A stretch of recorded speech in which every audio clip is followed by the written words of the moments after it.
আসসালামু আলাইকুম। আপনাদের সালোয়ার যেটা কাটা শিখেছিলাম ওটা এখন আপনাদের দেখিয়ে বানানো শেখানোর জন্য চেষ্টা করতেছি। আপনারা মনোযোগ সহকারে দেখলে বুঝতে পারবেন এবং শিখতেও পারবেন। আপনার যেটা প্যান্টের ডবল সেলাই হয়, মাঝখান দিয়ে সেলাইটা আগে দিয়ে নিলাম, আপনারা দেখতেছেন।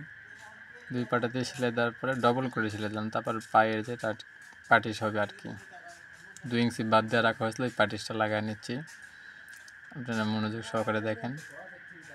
আমি যেভাবে লাগাচ্ছি আপনারা দেখে দেখে এভাবে লাগালে আশা করা যায় আপনারা শিখতে পারবেন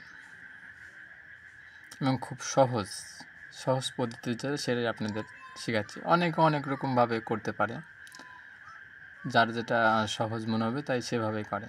আমি বেশিরভাগ সময় এভাবেই আর কি করি। আমি কাউকে শেখানোর জন্য এভাবেই শেখাই। মাঝে মাঝে শেখানো লাগে, দু একজন শিখাতে হয়, তাহলে আমি এভাবেই শেখাই। ডবল করে সিলাই দিলাম, এরপরে যে কুচি লাগানো এটা হবে, তো এই কুচি লাগাই নেবে। এরপরে কুচিটা আমি আগে সেলাই করে রাখছিলাম, যেহেতু ভিডিওর মধ্যে সব কিছু করা যায় না।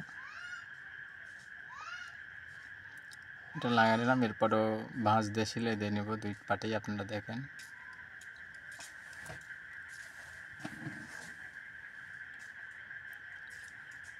তো আপনার ভাঁজ দিয়ে একটা সেলাই দিলে শক্ত হবে, এই জন্য এটাও ডবল সেলাই দিয়ে নেব দুই পাটেই।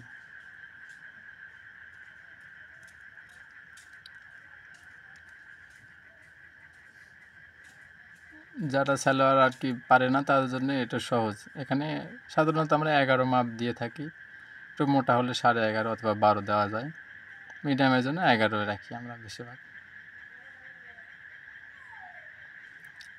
সাইড অবশ্য আপনারা ডবল করে সেলাই দিয়ে নেবেন।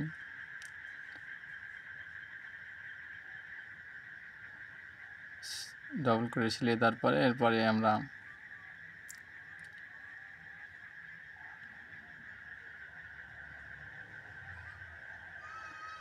দুই পাটে দিয়ে নেব। এরপরে হাই জোড়া দেবো আমরা।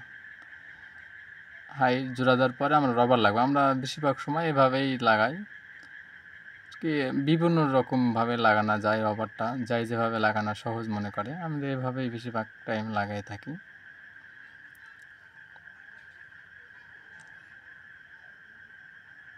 কেউ কেউ রবারের মাপ আগে দিয়ে রবার কাটে না, আমি রবার কাটি না। রবার বড়টা রাখলে সুবিধা, কাটলে অনেক সময় ভিতরে কুচি পড়ে থাকে, রবারটা ভাঁজ হয়ে যায়, এই জন্য আমরা রবার কাটি না। বেশিরভাগ টাইম মাপ দিয়ে লাগবে, পরে রবার কাটি। এরপরে আমরা রবারের মাঝখানে সেলাই দিয়ে নেব। সেলাই 2টা দিতে পারেন, 4টা দিতে পারেন, ইচ্ছা মতো যে কয়টা দিলে ভালো লাগবে আপনাদের সেটা দিয়ে। আমরা বেশিরভাগ 2টা অথবা 1টাই দিয়ে থাকি। এতে হয়ে গেল আমাদের সালোয়ার।